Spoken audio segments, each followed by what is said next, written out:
para quem está nos acompanhando online, boa noite para todo mundo que está aqui presencialmente.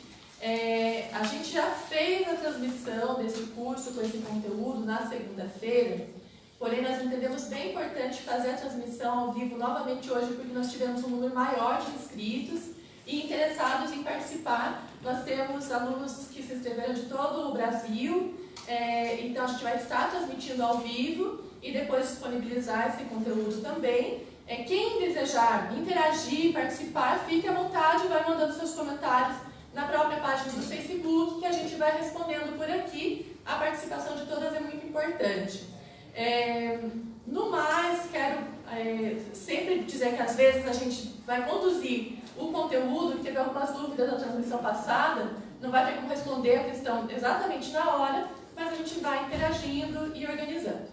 Então, sejam todos bem-vindos, online e offline, EAD e presencial. Eu sou a professora Neiva, coordenadora dos projetos de pesquisa e extensão aqui no curso de Serviço Social da Uninter, e nós estamos com essa parceria junto com o professor Marcos, que é mestrando no mestrado em Educação aqui da Uninter, é professor da UTFPR, vai se apresentar depois para vocês um pouquinho melhor, e é uma parceria para a gente trabalhar um pouquinho dessa ferramenta que é a cartografia social e que a gente traz aqui como um instrumento para o nosso cotidiano de trabalho. Então sejam todos bem-vindos, obrigada pela presença, professor. Obrigado, Nélio. Boa noite a todos e a todas. Como ela disse, eu sou profissional, eu sou do UTFPR há mais de 20 anos e como terminou técnico com a UTFPR, eu saí do mercado do corrigir os professores e cursinhos, eu estou realizando inúmeros sonhos e sugiro a vocês, não importa a idade, sempre façam alguma coisa a mais daquilo que é. E eu resolvi fazer mestrado em educação. Muitos perguntam, por que Uninter? Porque eu pesquisei, dei uma olhada, os professores, orientadores, as linhas de pesquisa, e olhei da UTFPR e da UFPR. Falei, não, quero algo mais específico para a educação. Então, por que está lá? Esse é o motivo. E na docência orientada tem que ter alguma coisa. Eu sempre gostei dessa área da cartografia envolvendo o aspecto social. E a cartografia social é algo mais ou menos recente, Começou no Canadá, depois nos Estados Unidos, depois veio para o Brasil na década de 90, e hoje ela começa a ser replicada em várias áreas. Então, trabalhar cartografia social, você tem que entender um pouco de cartografia básica. E você, meu querido, vai brincar comigo nesse tema. Eu brinco bastante, eu gosto de uma aula dinâmica, de uma interação. Então, eu vou brincar com vocês, vou falar alguns palavrões, mas palavrões bacanas, simpáticos e serem ouvidos. Mas se não houver participação, se não houver conversa, a gente não produz. Tudo bem? Vocês já receberam, com certeza, as informações, quais são os objetivos específicos, o objetivo do curso, a justificativa. Então, vale a pena dar uma lidinha, principalmente que está relacionado à cartografia social, que é uma área não só do educador social aparecido, mas em todas as áreas. Todos nós somos educadores. Tudo bem? Então, por que eu começo com a cartografia?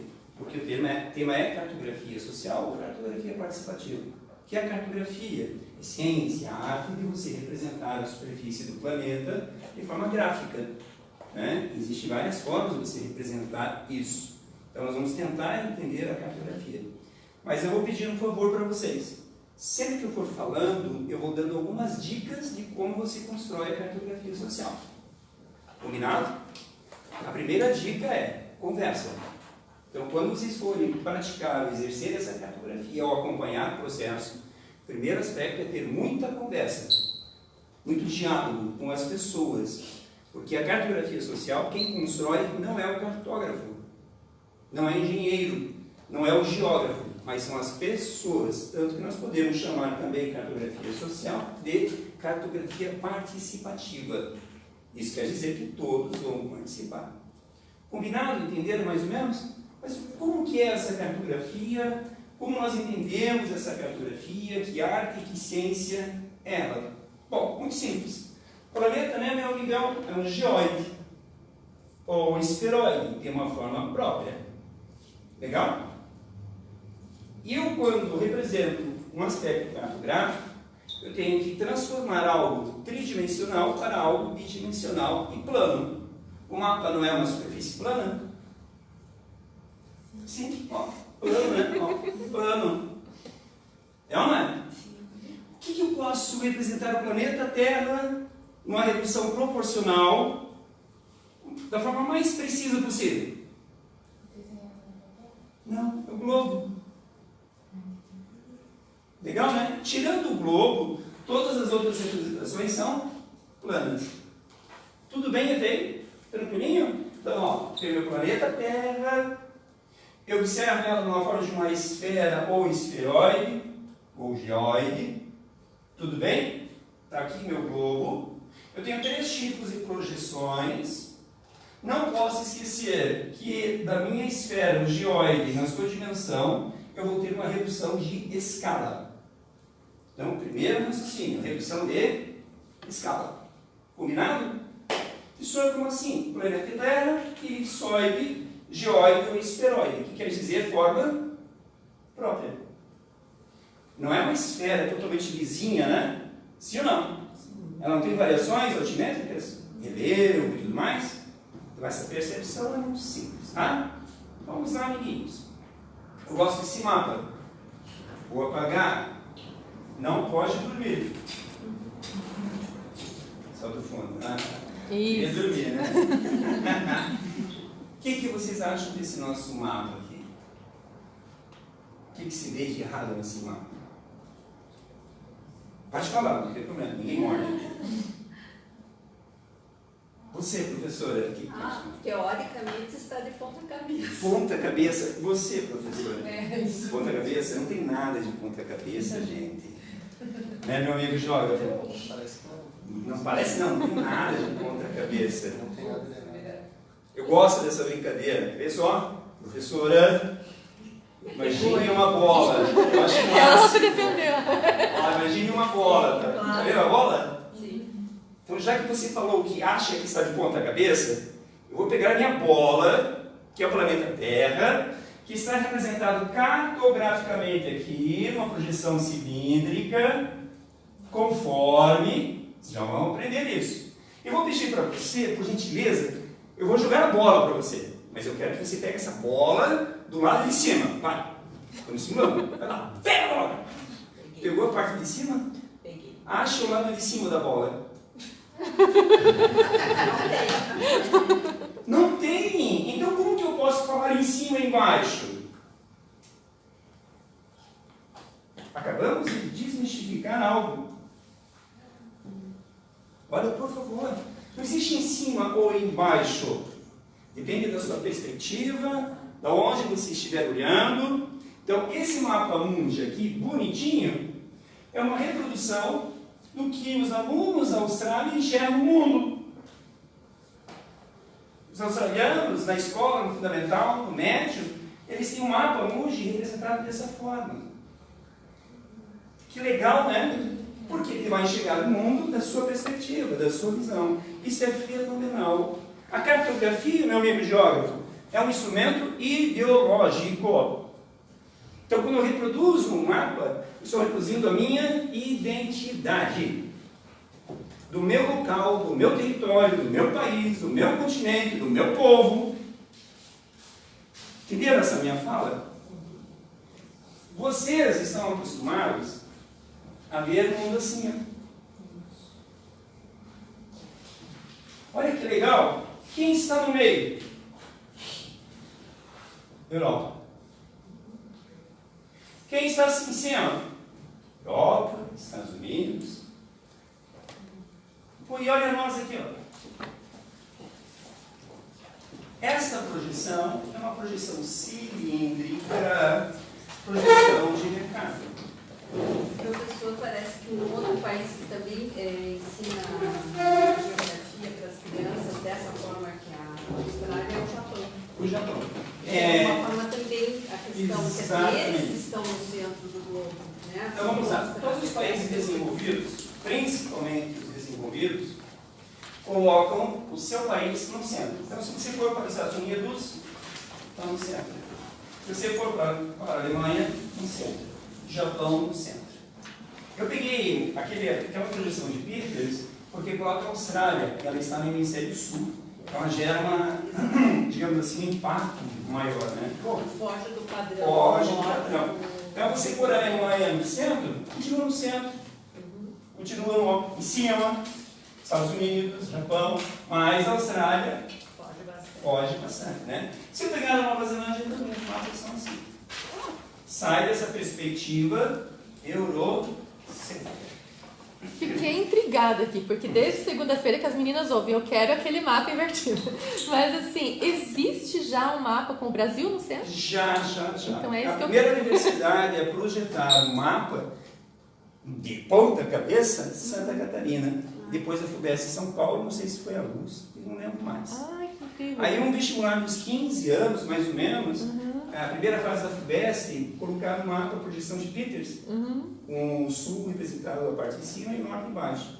Aí muitos candidatos reclamaram, olha, está errado, impressão errada. Não, gente. Nós somos tão induzidos a entender isso, e tem aquela coisa da sujeição, né? Ó, já é uma orientação muito boa. Sim. Esse lance de você estar embaixo é legal? Não, né? Quem mora na periferia? Poxa vida, eu moro em Colombo, né, mano? Tudo tem uma conotação. Tudo tem um porquê. Nada é de graça. Combinado? Tudo bem com essa projeção? Vamos para outra projeção. Processo histórico. Perspectiva teocêntrica. O mundo ele era projetado a partir de Jerusalém. Opa, teocêntrico, os senhores sabem, né? Perspectiva de Ptolomeu. Pô, o mundo já era redondo, tá? E o povo está falando de terra plana por aí. Cuidado. Perspectiva mercantil, eu acho o máximo a perspectiva mercantil. Os senhores entram na economia, mercantilismo, capitalismo industrial, capitalismo financeiro, lembram disso? As grandes navegações. Então, no mercantilismo, a Europa tinha um objetivo. Qual o objetivo? Atrás de recursos da África, das Américas e da Ásia, sim ou não? Então, quando você tem um objetivo na cartografia ou uma projeção de ideia, você traça um rumo, você traça uma direção. Sim ou não?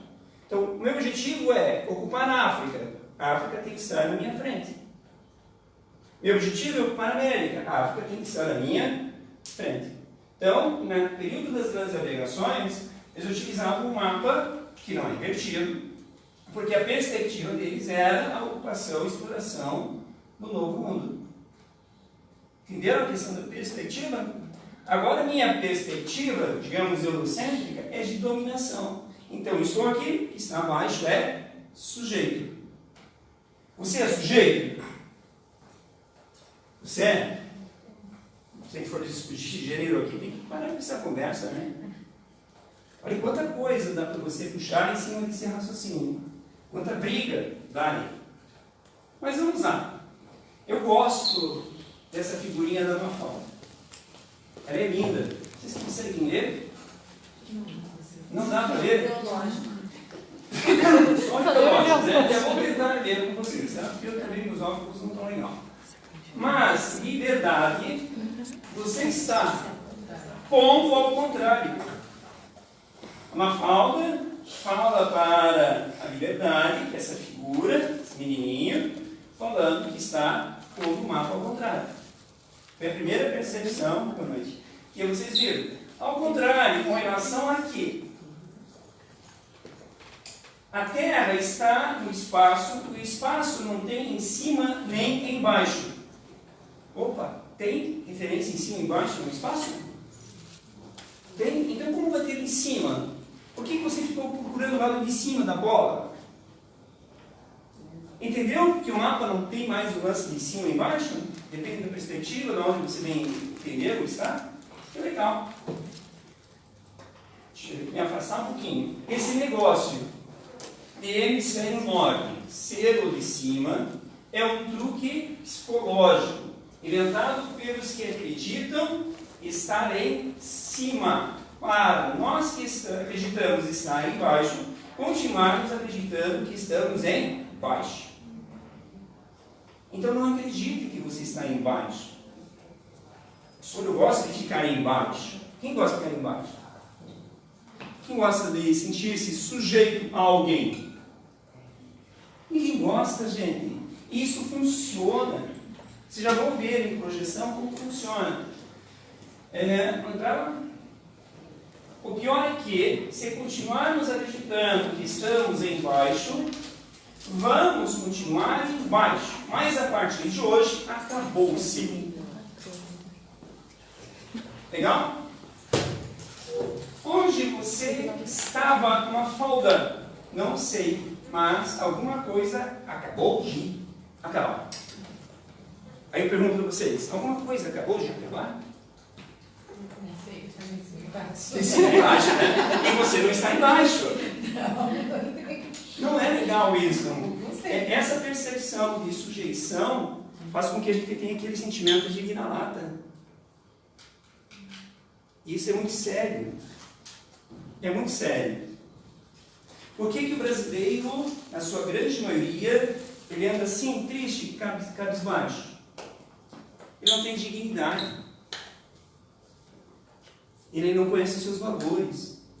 Ele não sabe o seu potencial. Porque ele, desde pequeno, até com o instrumento biológico da cartografia, é ensinado a ser sujeito a estar embaixo. Você vai trabalhar assim com a sua comunidade. Você vai trabalhar assim com o seu grupo. Isso é muito válido. Parece tão significante, mas é válido. Porque a cartografia é o principal instrumento ideológico na formação de uma identidade nacional. Olha, eu falei, identidade nacional. Vou fazer um exercício mental com os senhores, rapidinho. Todos vão imaginar o mapa do Brasil e vão pintar o mapa do Brasil. Pega o teu giz e cera. Vai, rapidinho. Pinte o mapa. Fecha os olhinhos e pinta o mapa. O senhor eu consigo fechar pintar imaginando com os olhos abertos. Então deixa aberto. Vai pintando. Pode fechar os olhos. Leva, pinta. Pinto. Pintou? O senhor eu não consigo pintar, meu lápis não está apontado. Todo mundo já pintou. Todo mundo pintou? Imaginário, tá bom, gente? O senhor eu só estou no Paraná ainda. Você pintou com qual cor? Verde. Você? O mapa do Brasil. Você recebeu um mapa mudo. Você sabe o que é um mapa mudo? Um mapa que não fala. Amarelo? Você, amigão? Verde. Joga. Amarelo. Amarelo? Vermelho. Vermelho. Sempre tem um, né, cara? Você também? Como as coisas mudam? Você? Eu pintei de 3 cores: vermelho, azul e verde. Vermelho, azul e verde. Influência lusitana? Azul está no meio, tá meio estranho isso, né? Azul. Olha só, eu faço essa brincadeirinha, mas há muitos anos. Há 20 anos, pouco mais, unânime. Tudo era verde, azul e amarelo. E tinha alguns que faziam listinhas, verde, amarelo. Nos últimos 10 anos, estão aparecendo outras cores. Vermelho. Vermelho e azul. Que legal, né? A escola não está ensinando mais a cartografia como ensinava há 20, 30, 40, 50 anos. Porque é um instrumento do Estado. Vocês reproduziram as cores da bandeira no mapa do Brasil. Então é um instrumento ideológico. Então o mapa, né, a cartografia, pode ser utilizada como instrumento ideológico. A cartografia que você vier a produzir social, ela vai ser um elemento identificador do povo que a produziu. Entenderam? Isso é básico, isso é fundamental para fazer com que as pessoas entendam a importância da reprodução do seu território, mesmo que venha a ser graficamente. Gostaram dessa ideia? Bacana, né? As pessoas pensam, reproduzem sem entender. Mas aqui está uma representação de uma cartografia social. Senhor, mas que representação primária. Eu faço melhor. Aí eu faço melhor. Vocês vão ver depois que eu duvido que vocês façam melhor em relação à perspectiva de quem construiu isso. Porque em cima desse mapa nós temos muitos, mas muitos valores. Encontro 2. Agora vamos para a cartografia.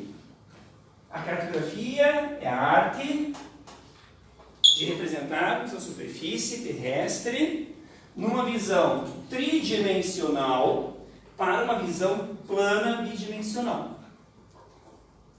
Concorda? Sim, claro. Por quê? Tridimensional. O que você tem uma visão tridimensional? Estou olhando vocês. Eu tenho profundidade, tenho largura e tenho altura. Tridimensional. Então, quando eu olho uma paisagem, olho para o planeta Terra, não é tridimensional? Aí, quando eu reproduzo esse tridimensional, parte dele, eu não lanço para um plano?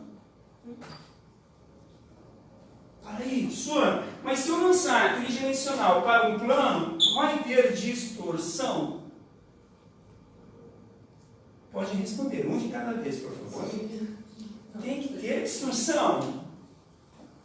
Então, toda projeção cartográfica vai ter alguma distorção. Não vai ser exato. Combinado? Aí você vai procurar a projeção que venha gerar menor percentual de distorção em cima dos seus interesses. Gente, por favor, pode interagir, pode perguntar, pode gritar. Neiva, pergunta, senão eu vou ficar falando aqui no monólogo. Então, gente, é que eu estou assistindo a segunda vez a aula, então algumas perguntas já foram respondidas. Mas eu até comentei com o professor na segunda-feira que eu achei muito interessante que eles falam, nesse processo, por exemplo, de abrir o globo, né? Quanto mais, né, nos extremos, essa distorção que dá. A gente tem uma noção que alguns lugares do mundo são muito maiores que outros, que na verdade têm o mesmo espaço. Ou menor até. Também. E menor. A gente já vai ver isso. Entendeu? Parte de cima do planeta? Entendeu a questão ideológica? Tem mais ainda na questão ideológica. Mas vamos lá. Nós podemos projetar o nosso planeta, as principais formas de projeção, né? Geometricamente cilíndrica, cônica e azimutal. Aí eu já explico mais ou menos o que é cada uma dessas. Professora, eu queria fazer só uma intervenção, que eu creio que seja significativa. Nós estamos entre 13 e 16 pessoas online assistindo o tempo todo, de diversos polos. Aqui está subindo, acho que a Raimone consegue ler aí quais polos que estão, Raimone. Que tem gente, assim, nos estados a gente tem bastante representatividade do estado do sul aqui, de Santa Catarina, Rio Grande do Sul. Tem São Leopoldo, no Rio Grande do Sul, polo de Venâncio Aires, polo de Santa Cruz do Sul,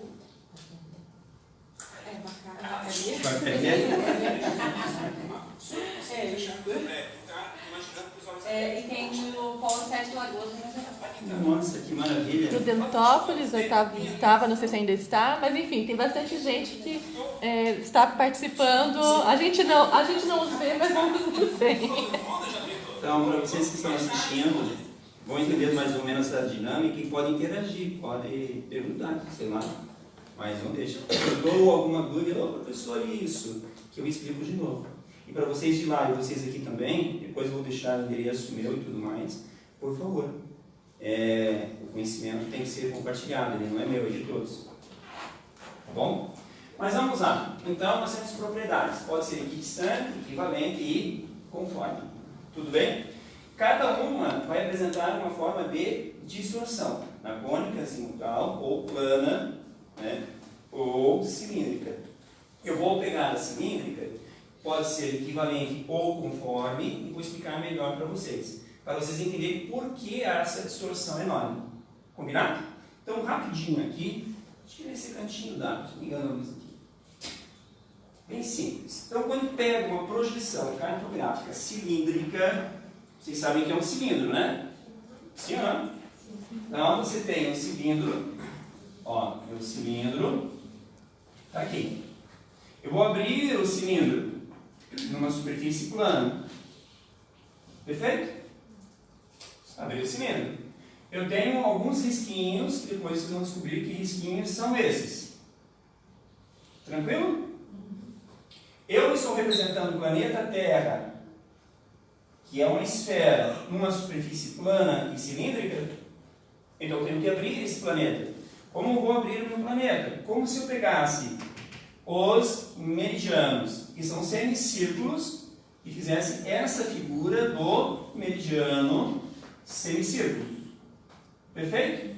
Se unir todos esses meridianos, pergunto aos senhores, eu faço ou não faço uma bolinha? Sim. É como descascar uma laranja. Você descasca a laranja e tenta pôr as cascas da laranja ou o gominho no plano. Não vai fechar. Então, numa projeção cilíndrica, eu sempre vou ter esse detalhe muito importante. À medida que eu me afasto do Equador, que é a linha que divide a Terra em dois hemisférios, norte e sul, me desloco para o norte, ou me desloco para o sul, as distorções vão ser maiores. Então, no mapa, eu tenho que ter isso aqui preenchido, sim ou não? Eu posso ter um vazio no mapa? Isso quer dizer que uma projeção cilíndrica, conforme as distorções serão maiores à medida que eu me afasto do Equador para o norte. É esta projeção mais utilizada nos nossos mapas, principalmente didáticos.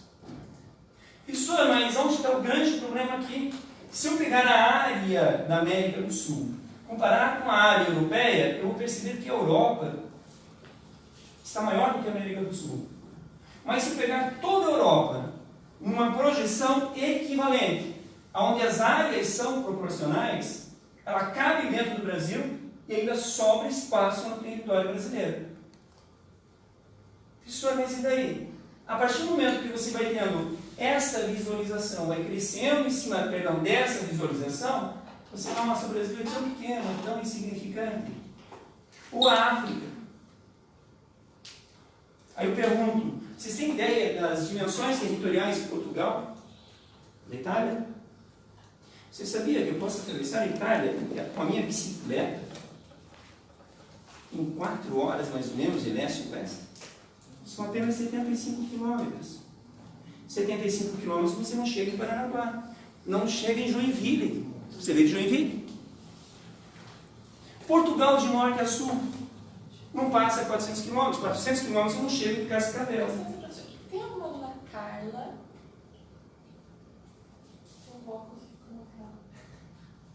A gente vai resolver. Perceberam? Então, tem que ser pegado. tudo bem. Essa percepção espacial, ela é fundamental. Então, muitas pessoas não têm ideia da dimensão da área do território onde elas ocupam, ou do seu espaço. Se acham diminutas. O estado do Paraná tem 199 mil quilômetros quadrados. Portugal não tem 100 mil. Então, o Paraná é basicamente 2 vezes o Paraná. Maior do que Portugal.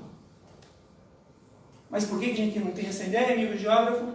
Simples, né? A gente não tem essa percepção espacial, porque nós somos ensinados, educados a entendermos que esta projeção é a produção fiel da superfície do planeta. Tamanho da África, 30 milhões de quilômetros quadrados. Toda a Europa, 5 milhões. Entenderam? Mas vamos lá. E sobre qual outra projeção? Cônica ou azimutal. Aliás, cônica, azimutal ou plana. A azimutal ou plana, ela pode ser projetada a partir de qualquer ponto do planeta. Mas, geralmente, nós partimos dos 2 polos. Então, se eu partir do polo norte, os meridianos são raios divergentes. Ó, meridianos. Os paralelos são círculos máximos traçados assim. Numa projeção plana ou azimutal, à medida que eu me afasto do centro, as distorções tornam-se maiores. Mas numa projeção plana, olhando do polo norte ao sul, o máximo que eu vou projetar é até onde? Até a linha do Equador. Tudo bem?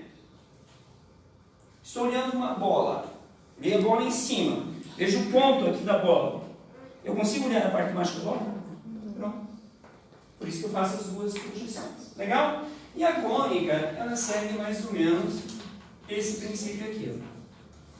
Os meridianos são raios divergentes e os paralelos são semicírculos. Eu vou utilizar cônica, plana ou azimutal, azimuta ou assímétrica, conforme o meu interesse de projeção. Em navegação, não importa onde, sempre será plana. Navegação aérea, porque é a partir do ponto de projeção. Tá? Então, você decola de Curitiba, de avião vai para São Paulo. À medida que você se aproxima de São Paulo, o mapa passa a ser a projeção de São Paulo. Nenhuma dúvida? Pode perguntar. Está complicado? Mas depois é que ele se complica. Projeção conforme apresenta alterações às áreas continentais. Ocorre pequena distorção nas proximidades do Equador. Quanto mais afastado do Equador, maiores são as distorções. Tudo bem? Mais conhecida é a projeção cilíndrica de Mercator. Ela tem a sua importância, Vocês já vão ver por quê. Tá? Próxima. Equivalente, ou terceiro mundista, ou de Peters. Equivalente, as áreas são proporcionais. Então, olha que bacana. A África ficou gigante agora, né? E a Europa? Pequena. Sim ou não? Sim. América? Olha o tamanho da América. A área ela é proporcional. Probleminha da projeção equivalente de Peters, os contornos não são muito precisos. Tá bom? O terceiro mundista. Aqui eu tenho a comparação das duas. Por que eu coloquei as duas? Porque são as duas mais discutidas. Tá? Mercator, lá no século XVI, é utilizado até hoje para as navegações, mas tem a questão biológica. Projeção de Peters, cilíndrica, equivalente, áreas proporcionais, século XX, a expansão se deu na Guerra Fria, mas foi criado antes, no começo do século. Legal? Por que chamam de terceiro mundista? Guerra Fria, elemento ideológico, falando que nós não éramos tão pequenininhos assim. Perfeito? Agora eu pergunto para vocês, que mapa vocês vão utilizar? Qual seria o mais interessante? O que a gente cria. O que a gente cria. Porque vai ser dentro da nossa perspectiva. Tudo bem? Vai ter distorção. Vai. Mas tem que começar a olhar diferente, né? Que legal.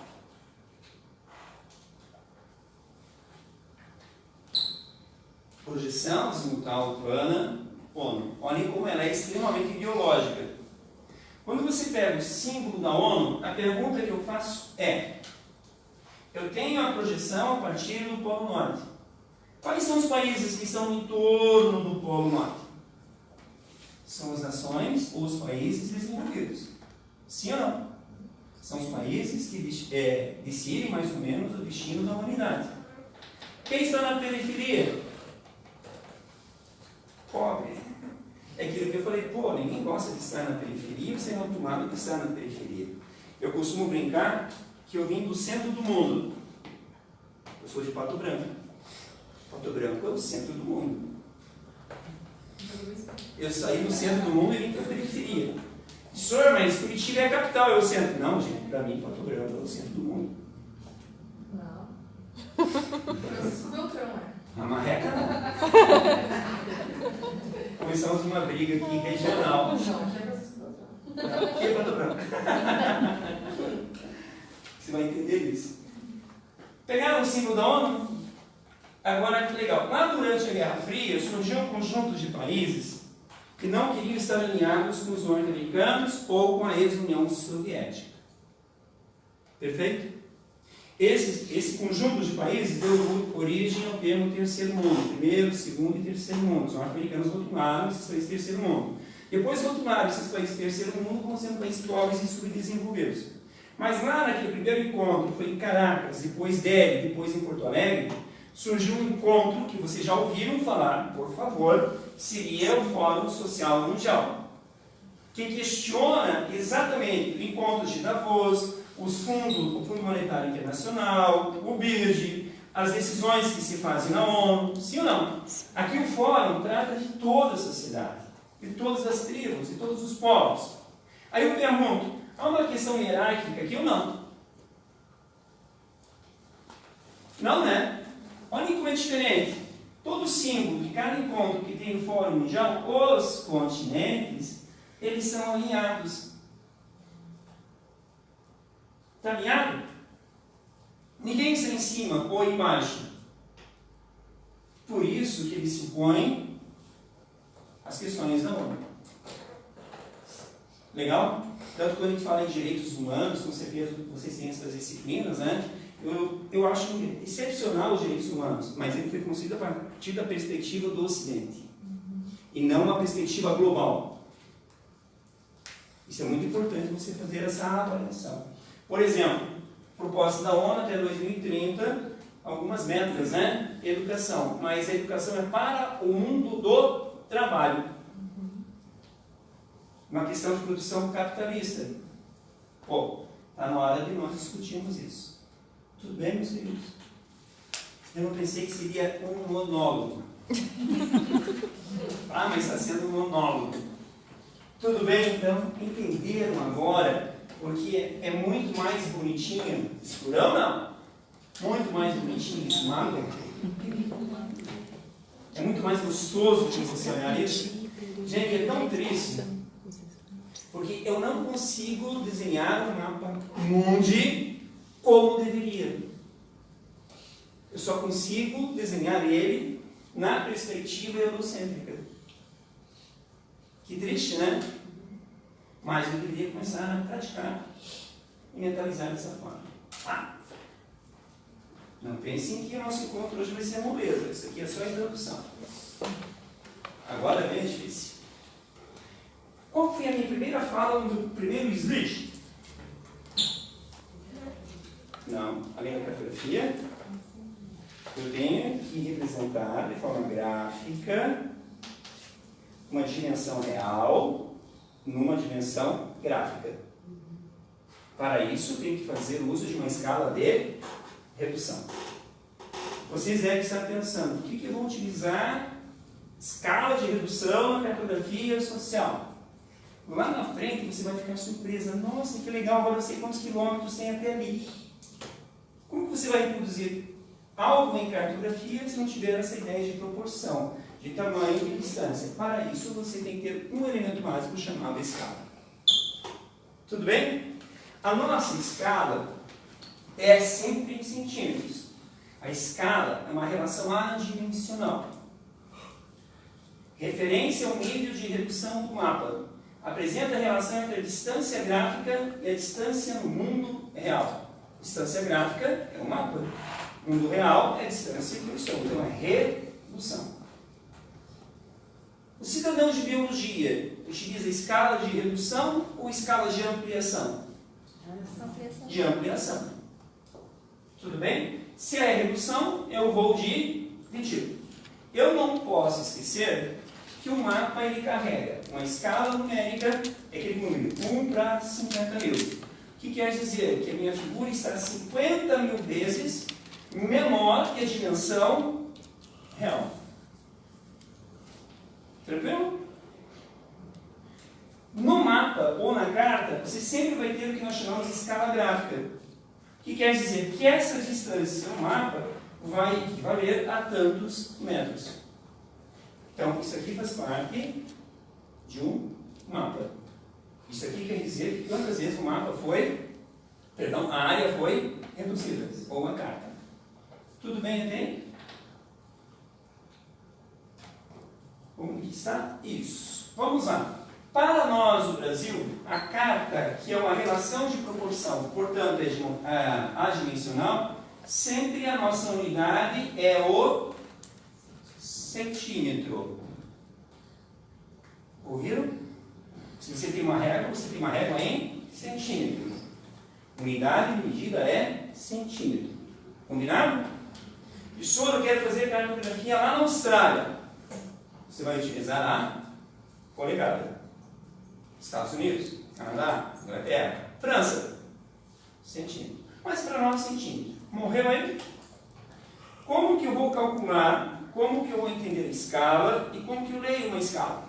Está aqui. Lindinha, lembra que eu perguntei um mapa mudo? Esse é um mapa mudo, ó. Não tem nada escrito nele. Mapa fala. Mas vamos lá. Mapa do Brasil, que escala é essa? 1 para... E sorteio muito zero. São 6 zeros. Está em milhões, né? É o que tem na minha conta. Então, 1 para 25 milhões. Agora, olha o Rio de Janeiro. Aqui está 1 para 25 milhões. Agora, eu pego o Rio de Janeiro, maior, 1 para... Ó, 3, 6, 4 milhões. Entenderam? Isso vai gerar uma confusão enorme. Já vou brincar com vocês. Escala. Exão.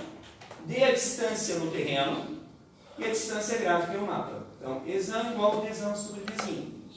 Desão igual desinho vezes o exão. E desinho igual desão dividido pela escala, pelo exão. Não se preocupem que a prova de vocês vai ter cálculo de escala. Eu vou pedir centímetros e quilômetros apenas. Não esqueçam, meus queridos. Opa, cadê? Isto aqui é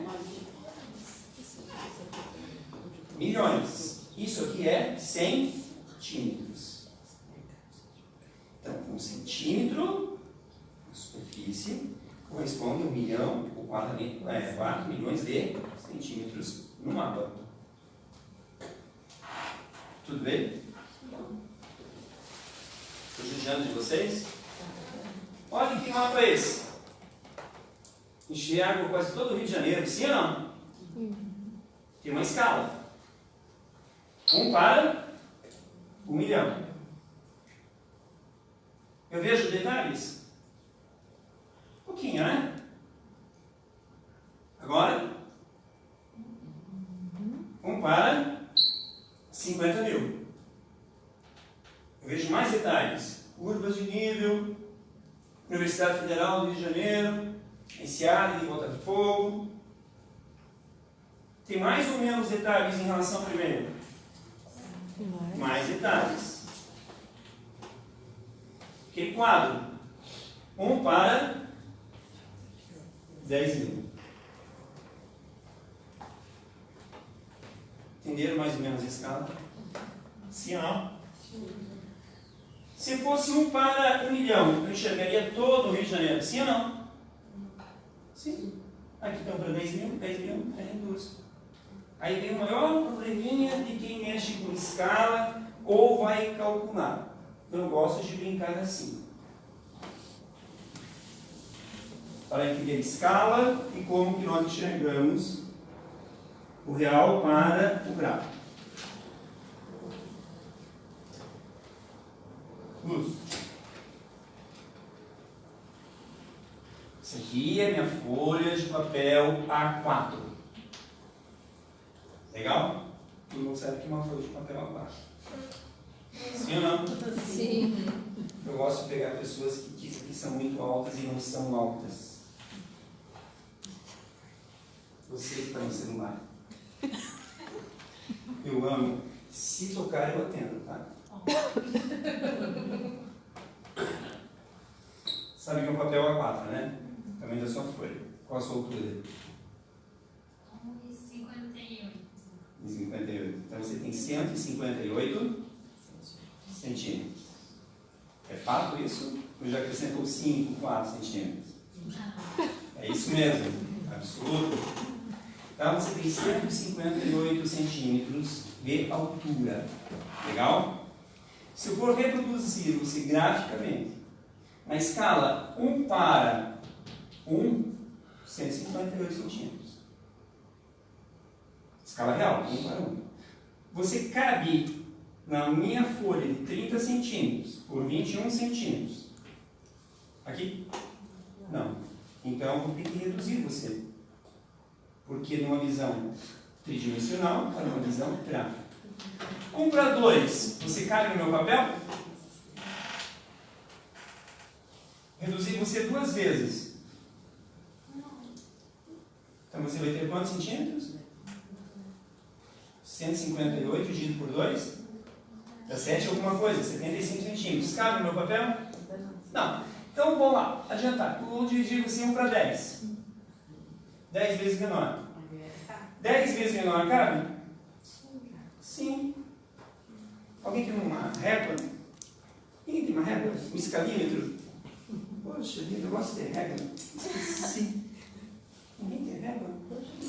Tem mais estudante que antigamente que carregava a caneta de couro, régua. Não tem problema não. Faz de conta então que eu tenho uma régua aqui de 30 centímetros. Aquela que tem os númerozinhos assim, 1 a 30, que você marca as cores, né? Aí eu vou pegar você proporcionalmente. Numa escala 1 para 51, 1 para 10, dá quantos centímetros? Então na sua régua vai dar 15,8 centímetros. 15 centímetros e 8 milímetros. Ó, medi você 15 centímetros isso aqui.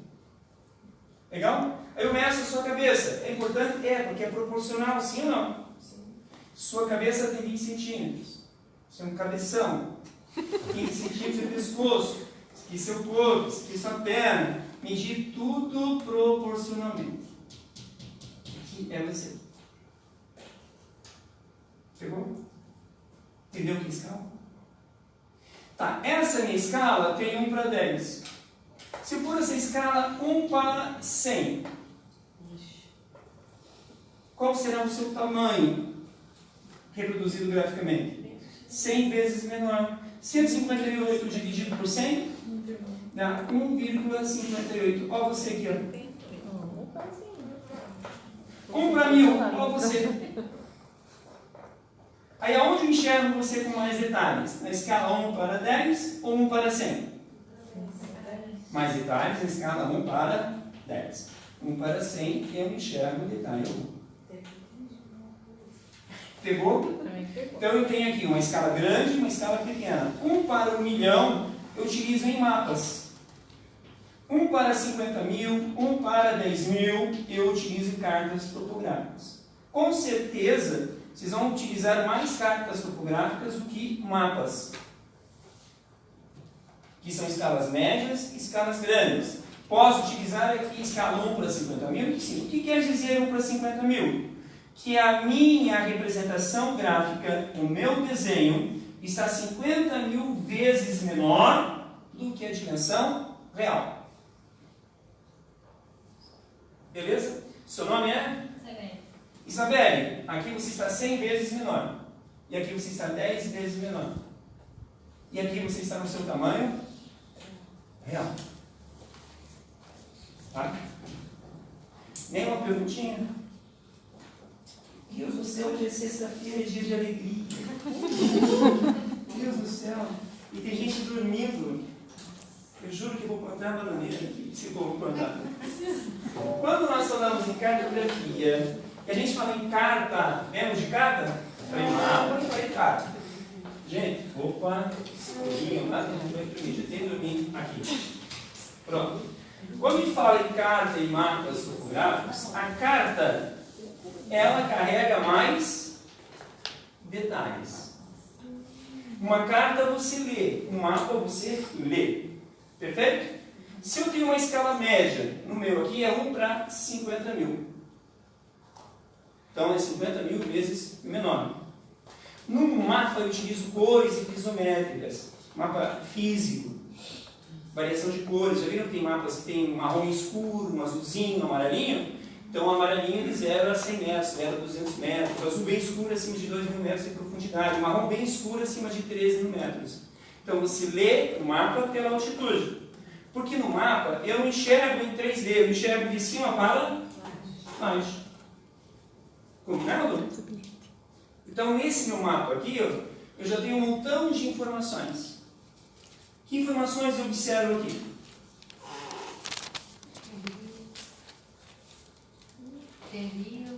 Tem rio, parabéns. Tem uma rodovia, pavimentada. Essas linhazinhas são as curvas de nível. Legal? O que é uma curva de nível? Corresponde a uma extensão da superfície que apresenta a mesma altitude. Então, isso é uma curva de nível. Quando eu leio uma curva de nível, vou estar interpretando as variações altimétricas do relevo. vou saber onde é montanha, onde é um vale, onde é mais plano. Isso é importante para tudo. Para agricultura, para a construção de estradas, tudo. Você lê as variações altimétricas a partir das curvas de nível. Tudo bem? Se eu olhar aqui, ó, eu consigo até ler por onde saem ou nascem os rios, para onde ele vai correr. Cada curvinha dessa tem uma indicação de altitude. Combinado? Então eu leio uma curva de nível. É importante ler curva de nível? É assim que a gente lê. Então, aqui, ó, estou olhando a carta de cima, sim ou não? Ó, aqui o ponto mais elevado, 120 metros, 100 metros. Tá? Aqui, ó, 0 até 120. Aqui olhando os meus dois morrinhos. Tudo bem? O riozinho sai aqui, ó. Então eu leio, eu interpreto uma carta através das curvas de nível. Segue o nosso raciocínio. Isso aqui é para vocês. Eu tenho os dois morrinhos, eu tenho as curvas de nível, essa minha visão é tridimensional, sim ou não? Estou reproduzindo uma visão bidimensional plana. Eu quero que achem o erro da reprodução gráfica.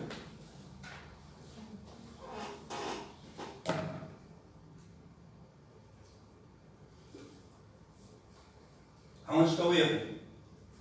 O rio ali embaixo? Oi? O rio ali embaixo? O que está errado no rio ali Só embaixo? para analisar, ele começa nos 50 metros. E no desenho no 40, é isso? Não. Não dá para identificar se é montanha ou não. Se são dois morros ou não? Também não. No plano, né? É aquele 50 metros? Oi? Aquele 50 metros? Não. Olha que interessante. Eu gosto de brincar assim, de ser maldoso com vocês. Olhando de cima para baixo. O rio, ele escoa aonde? No mar. Ele vai da porção mais elevada para o nível do mar. Essa drenagem foi exorreca, tudo bem? Mas ele vai do ponto mais alto para o ponto mais baixo. Mas quando você olha uma paisagem, o rio está onde? No meio da montanha ou está no vale? Onde que a gente enxerga o rio, gente? No vale! Sim ou não? Sempre no vale. Sim ou não? Sim. Professor, o que quer dizer? Que essa representação aqui, ó, está totalmente errada. O riozinho tinha que estar aqui.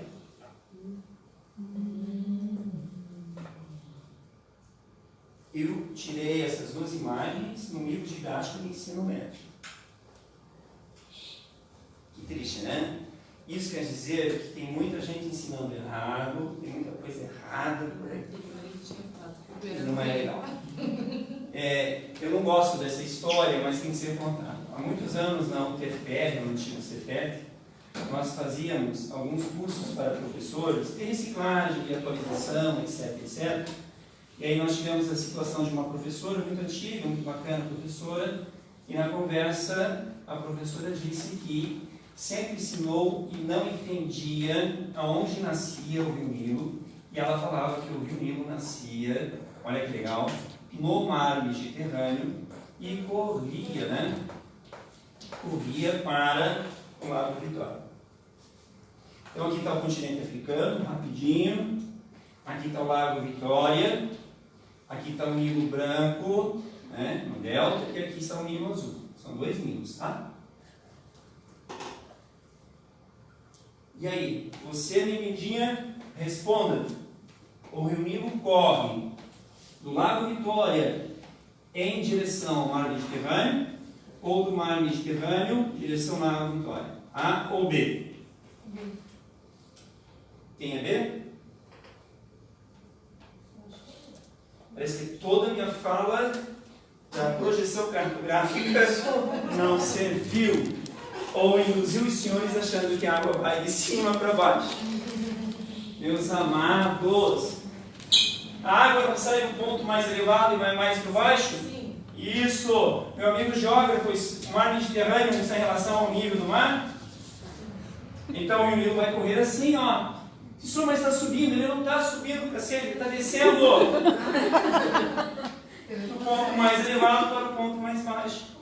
Então imagine só quantas crianças são ensinadas erradas nesse mundo, na nossa escola. Professora, eu não entendi ainda. Aí é muito simples. Lembra da nossa amiga representada cartograficamente ali? Lembra dela?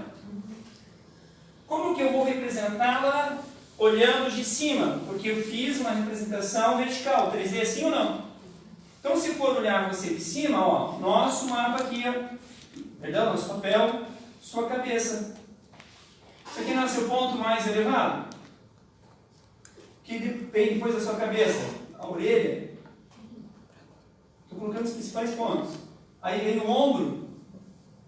Então, esse ponto aqui está a 160 centímetros do chão.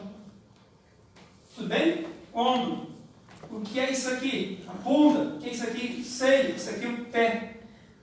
Tem 5 centímetros de pé. É isso? Estou brincando, tá bom? É assim que eu enxergo ela. Sim ou não? Na cartografia eu enxergo de cima. Para acordá-los, vai tomar banho. Está tomando banho. Senhor, você é muito nojento. Não, está tomando banho. A água vai por cima ou vai pelo vale? Fiz uma pergunta, meu Deus do céu. Você quer dançar comigo? Porque esse povo está muito morto, velho. Pronto, gente. A água sempre vai para o vale. Do morro, a água vai disparar, ó, morro, choveu, ó, a água não vem pra cá? Aí não vem aqui?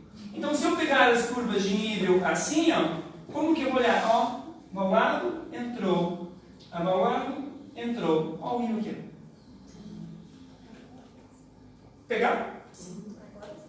Agora sim? É assim que a gente vê. Então, se olha um montão de curvas de nível, para você bem pertinho uma da outra. O que quer dizer? Que o relevo é acidentado. Se o relevo é assim, as curvas de nível são afastadas. Aqui. Então o desnível vai ser menor. Aonde você vai plantar batata? Isso eu não sei, mas se eu vou mandar você, eu vou. Você vai plantar no lugar mais plano. Senão é erosão, nada, né? Já falei para vocês que eu moro em Colombo. Um tempo atrás, passeando pelo interior de Colombo, aí numa propriedade rural lá, tinha umas pessoas trabalhando, morro assim, e aí eles plantando, fazendo as valas nesse sentido. Absurdo, né? Então aqui um morrinho, plantando assim, nessa linha. Quando chove, o que acontece? Eu vou ter um intenso processo erosivo. Aquele sol. Por isso que você planta em curvas de nível. A curva de nível é para você evitar o processo erosivo. Como que eu evito o processo erosivo com a curva de nível? Eu diminuo a velocidade da água. E a velocidade da água vai arrancar sedimentos. Então vocês vão encontrar por aí populações que ainda cultivam dessa forma. Perda de solo, degradação de solo, um montão de coisa errada. Estamos falando de Curitiba, região metropolitana, século XXI. Professor Marcos, tem uma pergunta aqui da aluna Márcia Pedroso, que está nos acompanhando na transmissão online, que eu achei interessante, que é a respeito da temperatura. A temperatura, através da cartografia, permanece a mesma num mesmo espaço territorial? Através da cartografia, não. Eu posso ter um mapa temático, um mapa físico que vai representar as variações de temperatura. Entendeu? Então, o mapa eu represento temperatura, índices pluviométricos, são os mapas temáticos. Tá bom? Então, o mapa tem diferentes tipos de mapa. Tá? Mapa econômico, mapa rodoviário, mapa político. Então, eu posso representar a temperatura através de um mapa de temperatura. Isso, de temperatura, que é o mapa físico. Meus queridos, tudo bem até aí? Tá, vamos em frente.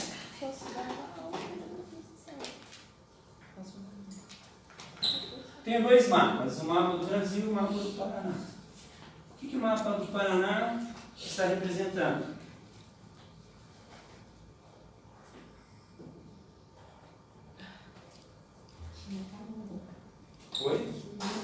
É mudo, mas ele, além de ser mudo, parabéns.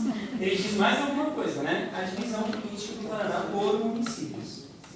Então, cada área aqui é um município. O centro do mundo, olha, nem sabe. Vamos lá. Aonde é Francisco Beltrão? Chico Beltrão? Aqui? Ali no meio, né? Isso. Cacete, aqui é Guarapuava. Ela não sabe nem onde fica o centro do mundo. Poxa vida, tá vendo? Que absurdo. E Curitiba? Tem que conhecer o seu mapa, gente. Tem que conhecer. O mapa exerce um fascínio enorme. Você vai em qualquer lugar do mapa, você fica olhando. Por quê? Porque você quer gerar um processo de identidade aonde você mora, qual a distância, aonde eu estou, para onde eu quero ir. Professor, Aqui, ó. Mas daí fica difícil. Daí tá ficando pesado, né? Complicado.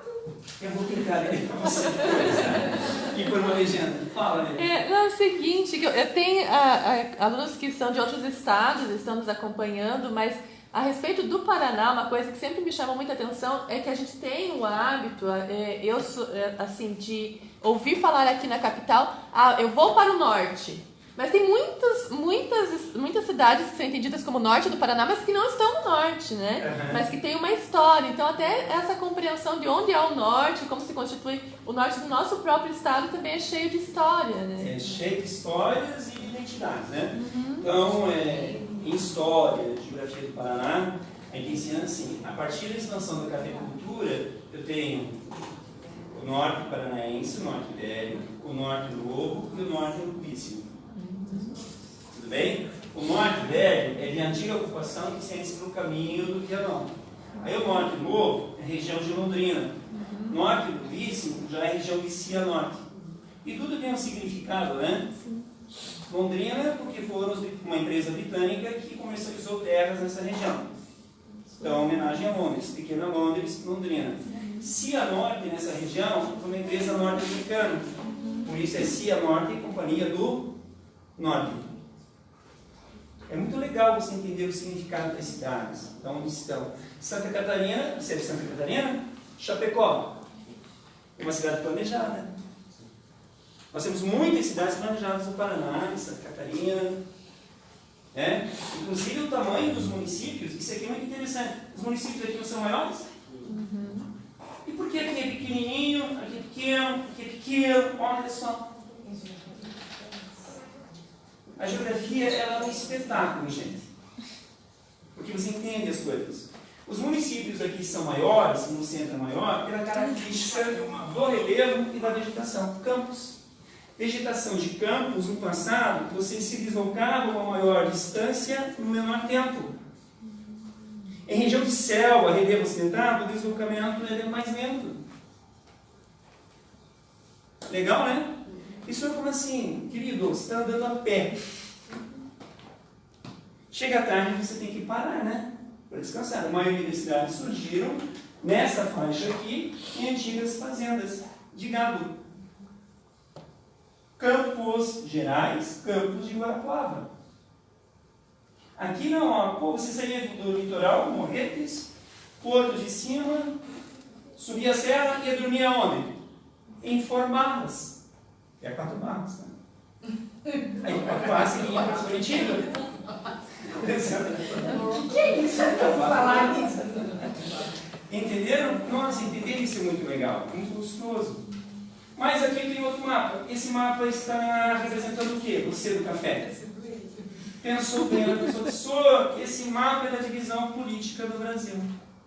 Regional e DGE. Região Norte, Centro-Oeste, Nordeste, Sudeste e o Sul. Pegaram? O que você faz com o mapa? Quando ele é mudo, você não lê. Mas quando ele não é mudo, você lê. Gente, já foram 2 encontros. Agora estamos no terceiro encontro. Terceiro cacete. Porque o último vocês vão falar comigo. Eu não vou ficar com um monólogo muito maluco aqui. Porque meu povo agora está tudo cerveja num lugar legal e eu estou aqui. Não quero ânimo. Vamos lá. Convenções cartográficas. São uma série de símbolos, para atenção agora, porque amanhã vocês vão estar aqui e vocês vão trabalhar nisso. Quem vai estar amanhã comigo aqui? Vou ouvir a pele, que eu ando aqui.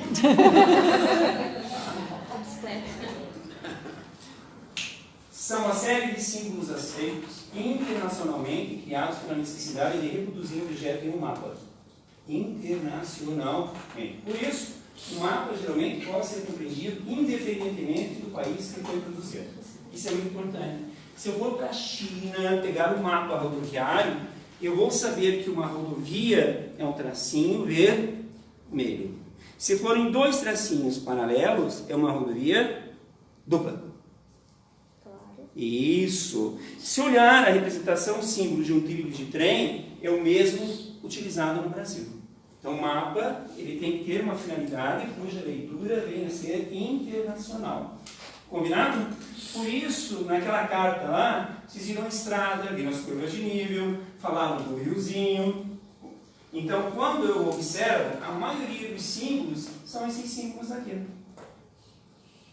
Todo mapa, toda carta, ela tem que ter uma legenda. Nessa legenda vem a escala numérica, a escala gráfica e os símbolos utilizados naquele mapa. Os símbolos que foram representados no mapa ou na carta.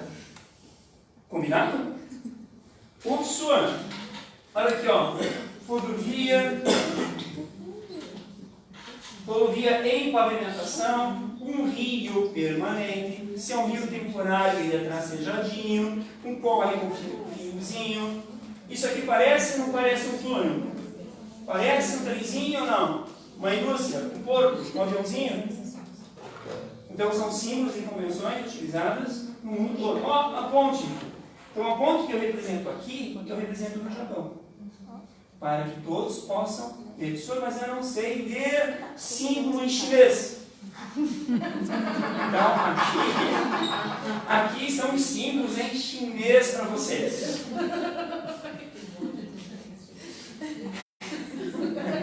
Você está pensando no símbolo chinês, né? As criancinhas, né? Eu estou preocupado, agora vai pegar a missa, né? Está doido? Mas vamos lá, então, eu tenho símbolos e convenções que correspondem a uma linguagem internacional. Por favor, isso aqui corresponde à reprodução não do local, porque a pessoa no local pode ter uma percepção diferente das coisas. Para ele, a representação gráfica de uma ponta não é aquilo. É um negócio em curva. Você tem que entender isso, tá? Mas vamos lá, amiguinhos. Agora é a hora que eu judizo de vocês. Percepção espacial e começamos com orientação. Quantas vezes você já se perdeu no shopping? No total, que agora Eu ainda me perco. A maioria das pessoas não tem uma percepção espacial. Você já se perdeu? Tem que vir com mapa. Já se perdeu? Mas eu não Marisa também. Oi? Como noção de espaço, tá? Minha mãe mandava para missa, eu sempre me perdia. Se você não sei porquê. Tira para lá, ali do outro lado. Mas depois eu comecei a ver isso. Mas vamos lá. Um dos maiores problemas que a gente tem é a chamada percepção espacial. Relatividade, distância. Você que trabalha com crianças, isso é muito importante. Eu costumo falar, todo educador tem que ensinar a criança, e se você é pai e mãe, tem que ter aula de artes, aula de desenho. verdade. Não é para encher currículo. Tem que aprender. Porque a maioria das crianças não sabe o que é esquerda, direita. Tem gente que, para saber o que é esquerda e direita, é relógio, como se quer saber relógio preto. Aí pega o Waze, pega o Google Maps, pega lá o endereço, né? E fala lá, daqui a 300 metros vira à esquerda. Eu, meu Deus, a esquerda é onde? Ele não consegue olhar para frente, ele é um mapa. Não sabe o que é norte, não sabe o que é sul, não sabe o que é leste ou oeste. Então, isso aqui não é brincadeira, isso aqui é muito sério. E quando você estiver lá montando a sua cartografia participativa, estiver conversando com pessoas, essas pessoas vão utilizar o sol como referência, vão utilizar a montanha como referência. E aí você vai ter que saber o que é leste, o que é oeste, norte ou sul. Como você vai ajudar pessoas a reproduzirem algo se você não tem esse conhecimento? Então é um exercício, tá? Lá na quinta série, eu lembro muito bem da minha professora, que querida tia Leila. Oi, minha querida. É que chegou uma pergunta que eu acho que tem a ver com a quinta série. A Márcia Pedroso está nos perguntando como iniciar a cartografia com as nossas crianças do ensino fundamental que estão no processo de ensino de aprendizagem tradicional. Nossa, que legal. Então, aqui, ó, Márcia, você pode inovar. Primeiro, você pega as suas crianças e ensina elas a entenderem o espaço dentro da sala de aula. Que hoje, né, grande parte das crianças ficam mais, digamos assim, na sala de aula, na escola, do que em casa. Aí mostre para as suas crianças uma face da sala, outra face, a porta. Reproduza a sala de aula, as carteiras. Ensina o que é esquerda, o que é direita, para frente, para trás. Não existem N formas, mas vale a pena trabalhar as crianças nesse sentido. Preste atenção que você vai entender um pouco mais do que eu estou falando, porque nós vamos aprofundar um pouquinho. Primeiro, já mandaram você tomar o norte na sua vida? Eu duvido. Mandaram você tomar o norte na sua vida? Tome o norte. Nenhum professor falou assim, meu querido aluno, tome o norte nesse trabalho. Esse trabalho não tem norte. Nossa. Você toma o norte? Mas eu gostaria que você tomasse o oriente. Oriente-se. Precisa de dois? Mas aí você vai ficar mais perdido do que nunca. Claro que vai. Meu Deus, aí sim. Você vai para o norte ou vai para o leste? Eu prefiro ir para o leste. Então, oriente-se. Eu acho legal porque a gente utiliza termos sem saber de onde que é. Sempre foi oriente-se. Por que oriente-se? Porque tem o nascer do sol no oriente. É mesmo? Sério? Verdade. Tá falando sério? Você tá brincando. Seríssimo. É mesmo? Papo gordo, cara. Porra. Oriente-se, porque o sol nasce do oriente. Então, sempre é oriente-se. Então, quando você pega o mapa mundi, os caras põem oriente. Por que o europeu chama Oriente Próximo de Oriente? Inclusive, o Oriente Próximo, ou Oriente Médio, em relação à Ásia, é sudeste. Perdão, sudoeste da Ásia. Então, se pegar o mapa da Ásia, divisão política ou regional, o Oriente Médio é sudoeste. Mas Oriente para os europeus, porque vinha do Oriente, da onde o Sol nasce. Legal? Aí com a questão do mercantilismo, com a revolução industrial, com a expansão do capital, lembra do nosso mapa, Europa no norte? Aí a gente começou a falar assim, dê um norte na sua vida. Como se eu tivesse que imitar o norte, pegar a direção do norte. Eu gosto de oriente-se. O sol nasce no oriente. Mas o sol nem sempre nasce no oriente. Combinado? Isso. O nosso amigo geógrafo ele sabe disso. E agora que ele vai entrar aqui. Tudo bem com o nosso mapa? Então sempre que pegar o mapa, ó, olha só que legal. No meu mapa, norte, sul, oeste, leste. Tudo bem? Bom, nós temos ali essa figurinha bacana que chama-se indicação dos pontos cardeais, colaterais, aqui teria subcolaterais. Quando nós reproduzimos isso, nós chamamos de rosa dos ventos. Acho legal. Então vamos desenhar a rosa dos ventos. E sobre eu tenho que saber mais ou menos a posição geográfica, celeste, oeste, norte, sul, leste. Tem que saber. Então, queridinhos, norte, sul, leste e oeste. Tem que saber. Se não saber, vamos jogar no chão. Legal? A tia ensinava assim, ó. Bracinho esquerdo, pro leste, bracinho direito. E o que tem na frente? Norte. E o que tem atrás? Sul. Agora vocês vão fazer assim. Porque agora o sul está na frente e o norte está atrás. Começa a mudar. Pegou? Porque sempre reproduzido assim direito a leste, nós estamos reproduzindo o quê? Visão eurocêntrica. Exercício de casa. Vai levar as criancinhas para o pátio. Manda ver. A gente trabalha bastante com orientação espacial hoje na prefeitura. Legal. Bem legal. Mas é algo recente, tá? O Brasil Sim, começou há sim. pouco tempo a trabalhar isso. Se você disse antes que trabalha há 20 anos, antes era o mundo e depois o seu local. Agora é o seu local. O meu local, isso mesmo. Mas isso na Exatamente. prefeitura vem agora recente dele. Bem recente. 7 anos pra cá, 6 anos Pois pra é, cá. que pena, né? Bem, Então toda a nossa geração foi ensinada a olhar para cima. olhar pra cima. Tem que mudar agora. Mas vamos lá. Norte, sul, leste e oeste. O que tem entre o norte e o leste? Você é do corredor, responda. Nordeste. Ele respondeu Nordeste, professor. Assistei ele. O que tem entre o sul e o leste? Sudeste. Beleza? O que tem entre o sul e o sudoeste? E o oeste? Não! Centro-Oeste? Entre o norte e o oeste. Aí você deve estar pensando assim, ai, professor, meu Deus do céu, como que eu vou saber tudo isso? Muito simples. Qual é o universal, de forma universal, a direção de referência? Norte. Parabéns. Então aqui tem o norte. Norte e sul. Tudo é norte e sul.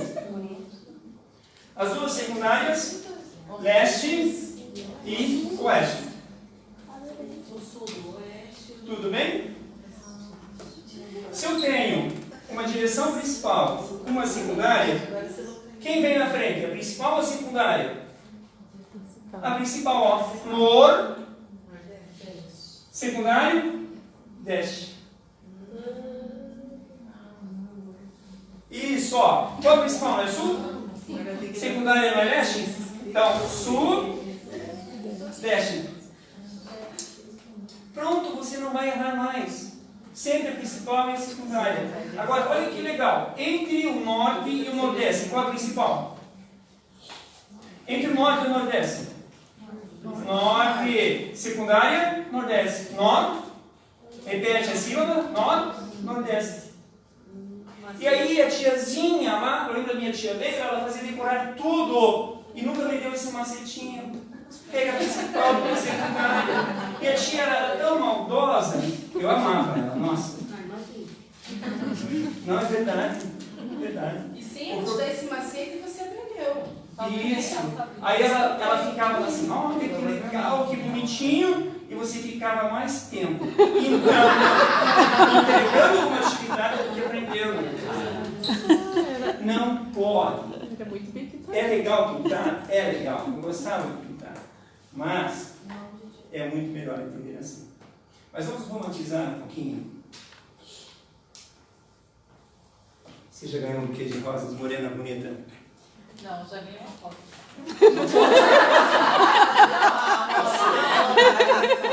Presta atenção. Escuta aqui, ó, Brasil. Te chama de bonito, hein? Isso aí.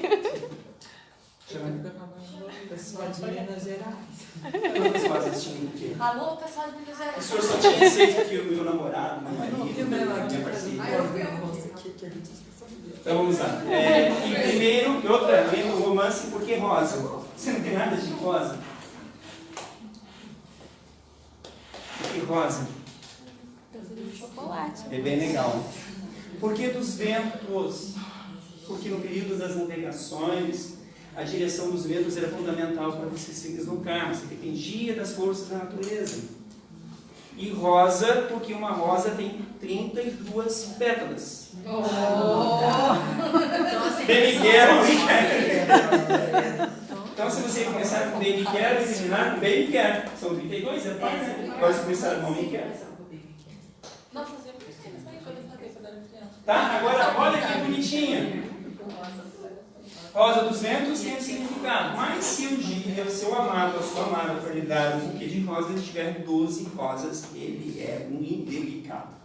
Tem que ter 11. Porque a 12ª é quem recebe. Senhor, eu fui o que ganha, pega 11? Não. Tem gente pensando, vou contar. Sabe porque primeiro eu vou contar. Eu sou feliz. Você economiza. Economiza. Ou você pega uma rosa pra você, né? Pode ser. Que o presente da Lúcia. Tudo bem aqui? percepção essencial, leste-oeste, norte-sul, da onde ele tira isso, tudo bem? Mas quando a gente fala do Sol, ele não nasce realmente a leste. Eu vou onde está. Eu vou judiar um pouquinho de vocês. Tem que entender de onde a gente tira coordenadas geográficas, o que é orientação e o que é translação. Deixa eu ligar rapidinho depois, né? Liga. Vamos lá? Bem tranquilo. Orientação e coordenadas geográficas. Aonde realmente nasce o Sol. E aonde realmente ele se põe para nós. Isso é importante? É. Porque se você estiver numa comunidade e perguntar para a pessoa, o Sol nasce ali. Mas realmente aquilo é leste? Porque com certeza ele vai falar, não, ele nasce ali no inverno. No verão ele nasce aqui. No inverno ele se põe ali.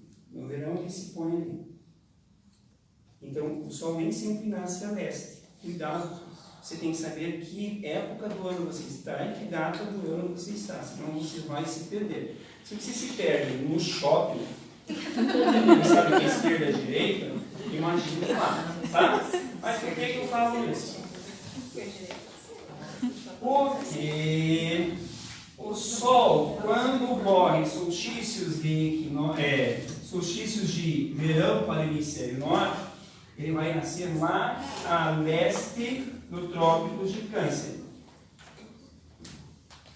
No nosso solstício de verão, ele vai nascer a leste do Trópico de Capricórnio.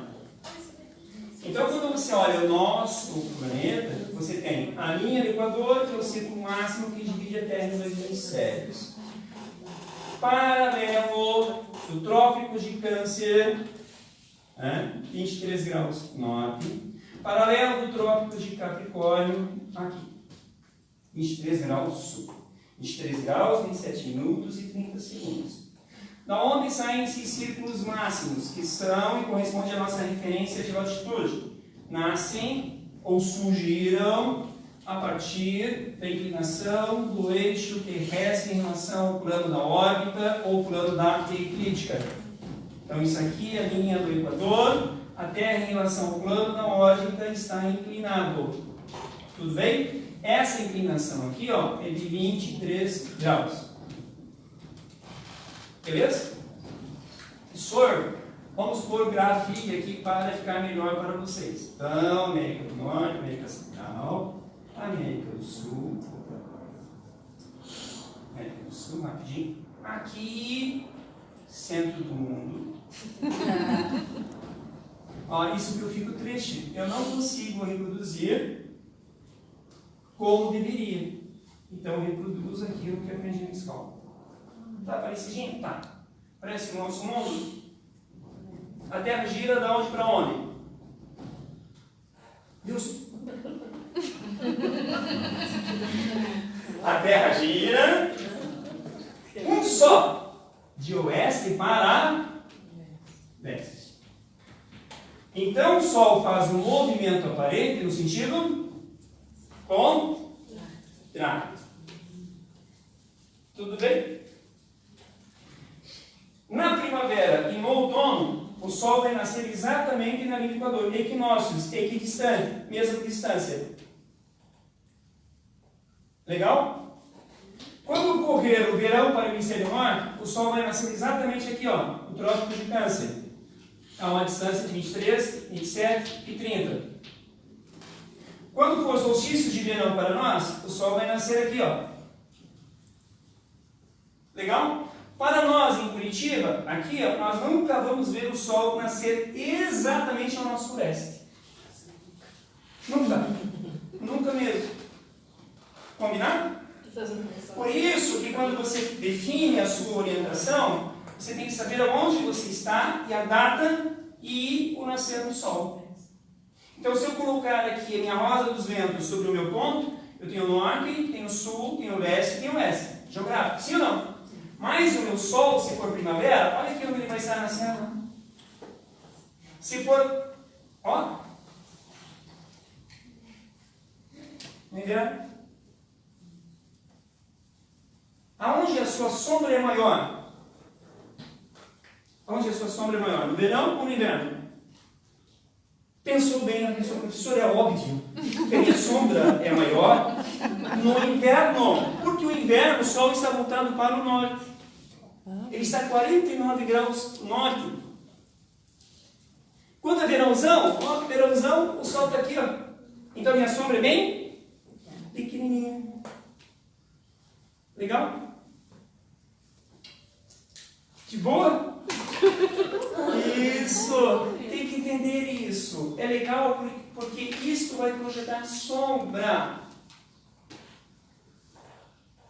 A pessoa vai entender porque a luz entra mais dentro do seu quarto e certa estação do ano. Aonde a luz entra com maior profundidade dentro do seu quarto. Professor, minha casa é a face sul, eu sou pobre, miserável, o sol só aparece atrás da casa. O quarto não foi. Por que em Curitiba você compra imóvel, custa mais caro, face norte? Porque minha casa está voltada para o norte. Então, aí o sol não. Legal? Se você está no mato, está perdida. Não tem bússola. Não tem bússola. Não tem mapa. Está nublado. Não dá para enxergar o sol. Como você vai definir a sua direção? Está no mato, na selva, está na Mata Atlântica. Eu não sei nem onde que está. Ah, eu não sei. Então olha que legal. Aonde surge mais musgo, vikings? Porque daí eu não sei como é que eu vou me posicionar para ver o norte. Vai saber sim que você vai procurar uma árvore, uma pedra. E onde estiver mais musgo, líquen, vai ser a face que não tem sol. Igual, aonde não tem sol, para nós aqui no sul, é o sul. Pegou? Ganhou na Mega Sena, essa moça bonita vai comprar um apartamento no Central Park, Estados Unidos. 15 milhões. Você vai comprar a face norte ou a face sul? Eita. Você gosta do frio? Quer morrer congelado o ano todo? Sul, porque aqui ele está olhando, ó, para o sul. E o sol vem até aqui, ó. Tá bom? Então, por favor, fala para o seu ninho que o sol não nasce todos os dias do ano a leste. Que ele vai nascer dependendo da latitude. Que vai de 0 a 23 norte, 0 a 23 sul. Tá bom? E é errado, nós falamos assim, o verão, vamos começar, né? Esse ano, acho que dia 22 do 12, 23 do 12, vai começar o nosso verão. Na verdade, é o meio do verão. Porque a partir desse momento, o sol começa a voltar para o norte. Ele faz isso aqui, assim. Quando você pega o globo e olha o globo, tem um tracinho, assim, não tem? Esse tracinho que é o deslocamento do sol que vai de trópico a... Queridos, pegaram mais ou menos isso? Se não entenderam, depois de troca uma ideia, pergunta, por favor, manda um e-mail, a gente explica, manda o desenho de novo. Mas, professor, em geral se diz o sol nasce a leste, de qualquer forma ele está na direção leste, ou nordeste, ou leste, mas é leste. É, mas não é aquele leste, Não né? é a leste puro. E bem errado, né? Porque se nós estamos a 25 graus sul, e nesse dia 21 do 6, junho, 25 mais 23? Quase 49 você pegar. Então está a 49 graus. Aqui tem 90, né? Ó, esse aqui é meu leste, ó. Nasceu. Ó, ele está aqui. Caracas, olha o erro que você tem. Grave, você vai se perder mesmo. Totalmente errado. Então, entendeu? quando a gente se perde, a gente tem que lembrar se está no inverno, no verão. Tem que saber. Tem que saber. Vamos continuar? Ninguém tem nenhuma perguntinha.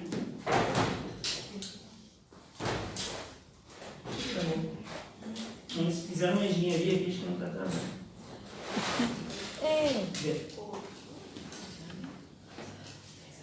Eu não sei até que horas vai.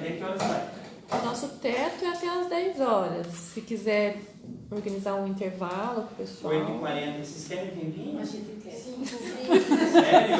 Ficaram desorientados? Então tudo bem, tem coisa bem mais suave. Eu só queria saber assim, ó, se eu estou em algum lugar, como que eu me Desde que viro? café tem chave, tem água. Para que lado eu me viro para saber qual é o meu norte, qual é o meu sul?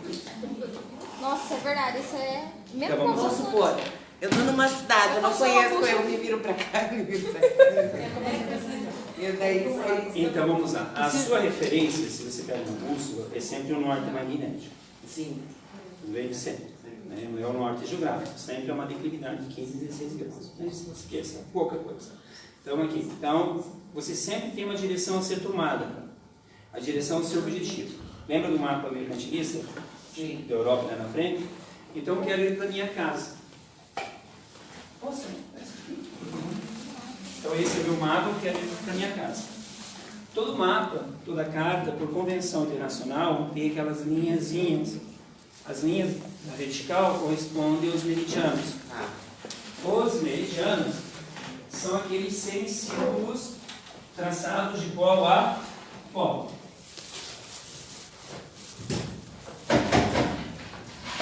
Vamos lá. Isso aqui, ó, é o meu meridiano. Tudo bem? Isso aqui, ó, é o meu paralelo. Pegou? Então, todo mapa que você carrega, ele vai ter risquinho assim, ó, risquinho assim, assim. Esses risquinhos são os meridianos. Esses risquinhos assim, ó, são os paralelos. Sempre vem em graus. Indo quando zero, aí vai indo lá. Tudo bem? Então, se você pega um mapa normal, peguei um mapa e pego para minha casa. Eu sei que isso aqui vai para o norte, isso aqui vai para o sul, isso aqui vai para o leste, isso aqui vai para o oeste. Tudo bem? Certo. Então, ó, quero ir para a minha casa. Só que a minha casa, ela está aqui, ó. Legal? E você está nesse ponto aqui. Então, você vai ter a sua bússola apontando para o norte, aí você vai apontar a flechinha em direção à sua casa. Vai pegar o mapa, vai por assim, vai por assim. Aí eu faço essa direção e vou mantendo sempre este ângulo aqui, ó. Eu tenho uma bússola. Você... Tem no celular. Vocês querem um tempinho ou querem que eu continue explicando para ela? Para todos. Eu vou dar um tempinho.